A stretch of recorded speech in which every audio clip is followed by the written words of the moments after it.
Okay, let's do some examples. So in this case, we're going to have a batter, and we're going to have a runner on first. Okay, so let's go through the mental checklist as an outfielder. You're going to say to yourself, okay, who's the lead runner? In this situation, it's the person on first. Okay, so on a base hit, we're going to throw to lead runner +2. Okay, so 1, 2. So we're going to go base hit goes to third. All right, and then, okay, we've got that figured out. Sure double. What are we doing in a sure double? Well, is there someone on first? Yes. Okay, so sure double, we're going to where? Home, right? Sure double, if someone's on first base, we're going home. On a fly ball, what are we going to do? Just a fly ball that we can easily catch. The answer is lead runner +1. Okay, so fly ball, we're going to second.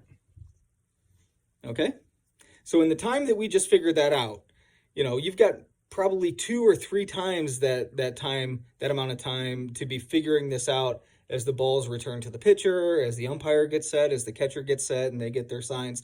So there's plenty of time to be thinking about this, okay? So with a runner on first, we said, okay, who's our lead runner? Lead runner's the guy on first, okay? Base hit is lead runner +2, okay? Third. So in a sure double, is there somebody on first? Yep, okay, I'm going home on a sure double. Fly ball, I'm going to second. Okay, let's do another scenario. This time, we're going to have a batter, and we're going to have runners on first and third. So I'm going to give you a second to figure out what you need to do. Go through your mental checklist. What do you do on a base hit? What do you do on a sure double? And what do you do on a fly ball? Okay, so we don't care about the person on third, right? Because all we care about is the batter, first and second. So as an outfielder, on a base hit, doesn't really matter. We don't care. All right. So what are we going to do? On a base hit, who's the lead runner? The lead runner is the person on first. So on a base hit, where are we throwing it? We're throwing it to lead runner +2. Okay, so we're throwing it to third base. Because remember, on a base hit to us, this guy on third is going to score, right? It's just going to happen. So on a base hit, we're going to lead runner +2. Okay, so we're going to third base. On a sure double, you need to ask yourself, is there somebody on first? Yes. So on a sure double, we're throwing it home. Now, on a fly ball, it's a little tricky, right? You could argue that here on a fly ball, say maybe there, depending on the outs and the score, that you may want to throw it home. So if there's less than 2 outs, say, you may want to throw it home. But if we want to just be completely safe, right?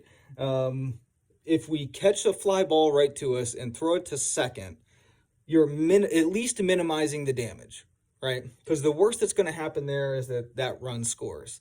But what happens a lot of times is that the outfielder might try to airmail it home. This person scores anyway, and then what happens to this person? They end up on second or third. They end up in scoring position. And so as an outfielder there, it's almost the worst possible outcome is that they've scored a run and they're set up to score another run on the next batter. So if you follow kind of the rule of thumb, you're never going to get, yelled at for catching a fly ball and throwing it to the base one ahead of the lead runner of home of the batter first and second. So on a fly ball, if your answer was you're throwing to second, I'm okay with that. If we're in a situation where we need to throw it home, I'll yell it out there to you. Okay, I'll just say, go 4 in the air, and we'll cover it that way. But if that's your answer, good for you.